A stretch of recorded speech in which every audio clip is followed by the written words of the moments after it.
King World News. I'm Eric King. You're about to hear from Alasdair MacLeod out of London. But first, this segment is sponsored by Mavericks Metals, which billionaire Ross Beatty, chairman of Pan American Silver, recommends investors should buy. Mavericks Metals, symbol MMX in Canada and the U.S. And finally, there's Tarachi Gold, where Asenco Engineering Canada bought a 9.9% stake in Tarachi Gold, and the company is led by Chairman Michael Connor, founder and CEO of Vizsla Silver. Tarachi Gold, symbol TRG in Canada and TRGGF in the U.S. Well, without any further delay, here is Alasdair MacLeod. Joining us now out of London is Alasdair MacLeod. Alasdair, there's been so much chaotic trading happening in global markets. I don't have to tell you, we have the electricity crisis in Europe, a bit of a black swan to say the least. And when you talk about black swans, James Turk, your sidekick, is saying it's a Minsky moment. So it sets up this pressure in the currency markets that's unnatural, where we see the British pound collapse against the US dollar down to 114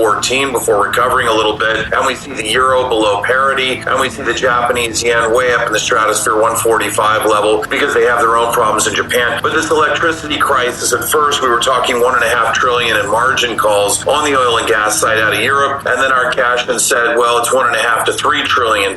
So there's so much going on behind the scenes. But when I talked to Pierre Lassonde about it, he said, well, they're going to socialize this and basically put it on the taxpayers, and they'll have to pay for this ultimately. And we're starting to see that now, where the governments are saying, look, we're going to take this over and we're going to make these payments. But what they're really doing is printing even more money. And so, where this ends and how far we go down the rabbit hole before your hyperinflation prediction unfolds, I don't know. But your thoughts on all the craziness and how that ties in with gold and silver? Well, I think you've summed it up pretty well. The two things I think worth remarking on, Eric. The first is that we now see the ECB actually getting a little more serious about the inflation problem.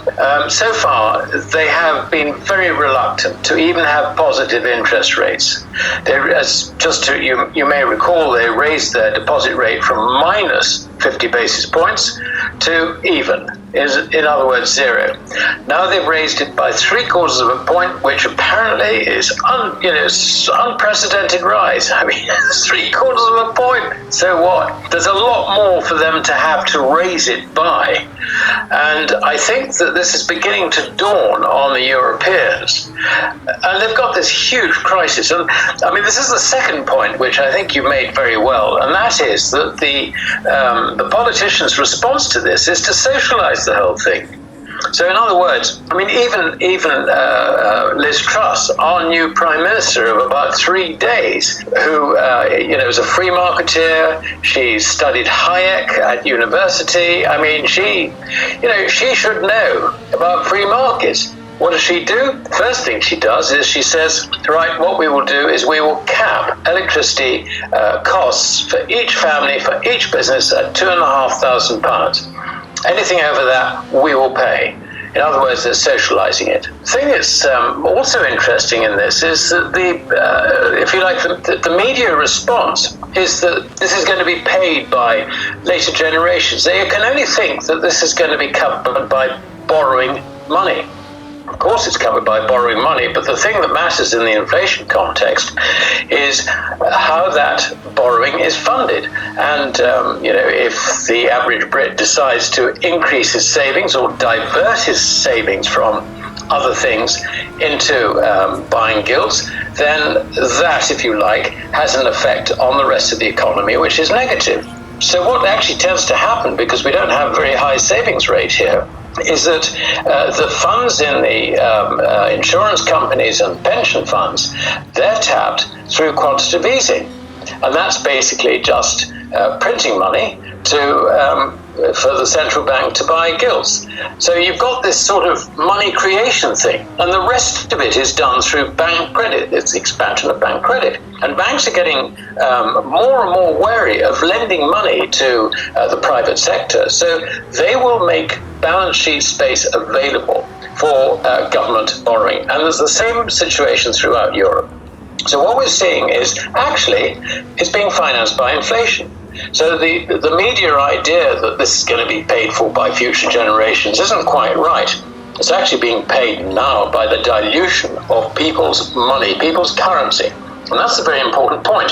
And I think that a lot of commentators found it quite difficult to see, after COVID and all the rest of it, that there would be yet further dilution of currency by over-issuing it. Because, the situation hopefully will lead to recovery and all the rest of it. And once the supply chain problem is dealt with, then, we're back to normal and inflation would sort of subside and it would be all right. But it's not working like that.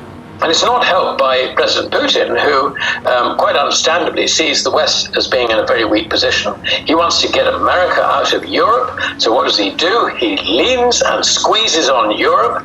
The only thing the Europeans can do is print money, print currency to try and offset the unpleasant nature of his squeeze on Europe. And Alasdair, before we move on, I just want to mention Zacapa Resources, which are trying to make one of the biggest copper gold porphyry discoveries in Arizona in the last 35 years. Zacapa Resources, symbol ZACA in Canada and ZACAF in the U.S. And there's Fosterville South that has billionaire Eric Sprott and Ross Beatty as investors and is looking to replicate the success of Kirkland Lake Gold. Fosterville South, symbol FSX in Canada and FSXLF in the U.S. And finally, Kalo Gold has huge insider ownership and is run by the former country manager for Phelps Dodge, looking for a big discovery in Fiji. Kalo Gold, symbol KALO in Canada and KLGDF in the U.S. Now back to the interview with Alasdair Macleod.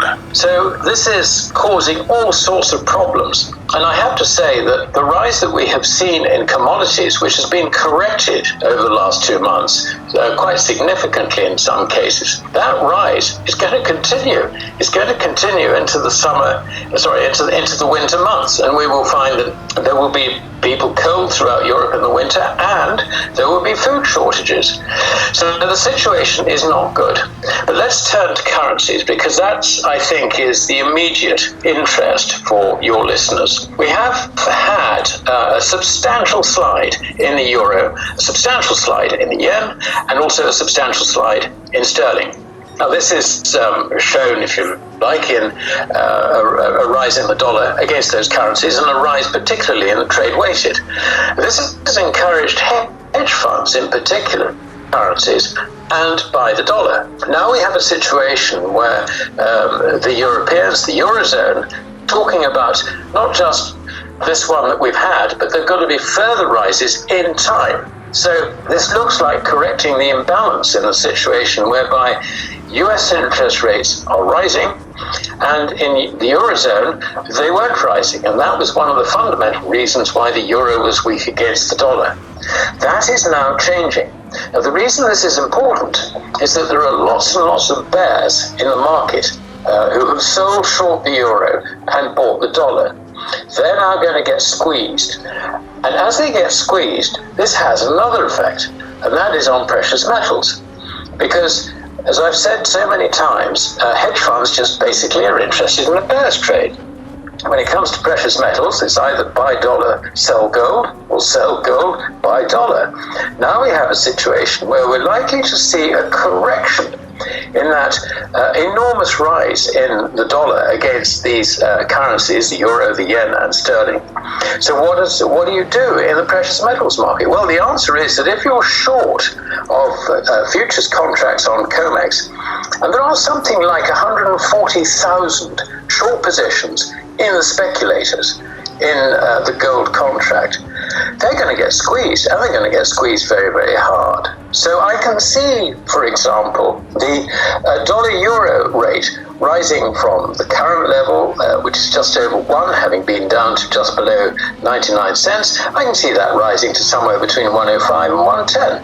That would be a normal sort of correction, if you like, in a bear trend for the euro. I mean, I'm not saying the euro is a wonderful thing. I certainly don't think that. I think it's complete trash. In the currency world, the euro is trailer trash, let's put it that way.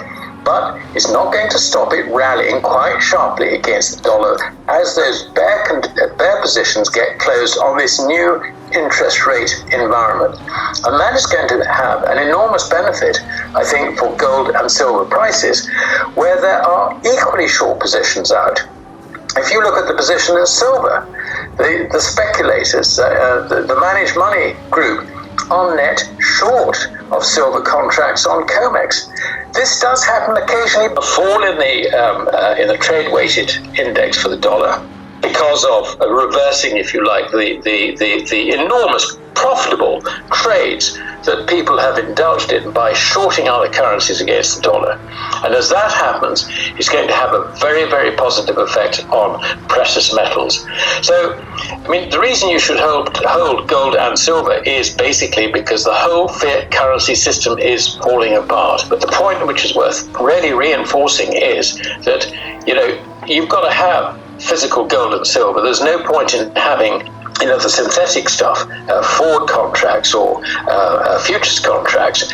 But my goodness, the system has given you a wonderful opportunity to get it as cheap as possible.